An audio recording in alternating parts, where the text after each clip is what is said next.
Just a short boat ride across the calm seas south of Ternate sits the rival island of Tidore. While stories of Ternate and Tidore often focus on the colonial experience, in this installment of our investigation into narratives of maritime connectivity, we want to explore the crucial role that the sultanates of the two islands played before, during, and after the Europeans, a role that has shifted over time, but remains key to understanding regional connectivity, heritage, and identity for the local communities on the two islands. Most importantly, the sultanates continue to act as a gatekeeper to what could be considered the heart of a local heritage.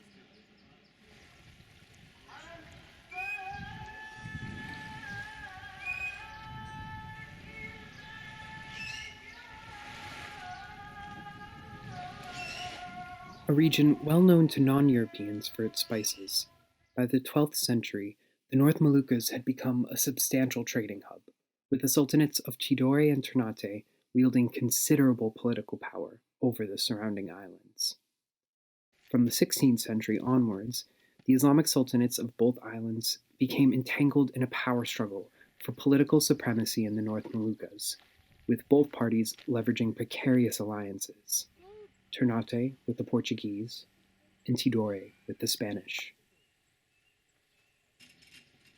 A large-scale revolt in Ternate in response to the Portuguese assassination of Sultan Harun in 1570 is one of the better preserved parts of the Portuguese Fort Castela in Ternate.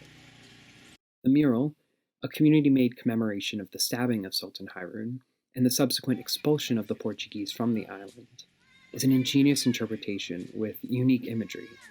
It is also the only explicit reference to the turbulent history of the islands that we saw. The Sultanate's interactions with the Dutch were no less complex and traumatic. Still, we recall how the gate of the Sultan's palace in Ternate opened onto a direct pathway to the 17th century Dutch fort Oranje. Even the Dutch understood that, without the Sultans, their connection to the local community, and their strategic involvement in the region and beyond, we would be talking about a very different history. This only scratches the surface of a textured and nuanced past. We heard about the fabled Cora boats that were invincible to European cannonballs, and the Sultan's logbook of people coming in and out of the islands. During our discussions at the Tidore Sultanate Palace, we also learned how various maritime traditions continue today, and that many people on the island still use the local language. There is a trove of archival information and documents that could be used to better understand the stories of these communities, their histories, and how the sultans helped shape the destiny of these islands. And while the political power of the sultanates has evolved and redeveloped since the middle of the 20th century, to this day, there remain important cultural fixtures and organizational reference points in society on both islands. Many community customs and rituals are directly linked to the sultans. One such ritual that we were able to witness was Morena Bungarampe, a flower-cutting tradition where 3 days a week, women in the community prepare and cut flowers to place on the sultan's graves. Sultanates of Ternate and Tidore are not only a crucial part of a tradition and heritage, but also a very active preserver and organizer of community and identity for people on the islands. They existed long before the Europeans and continue to thrive today.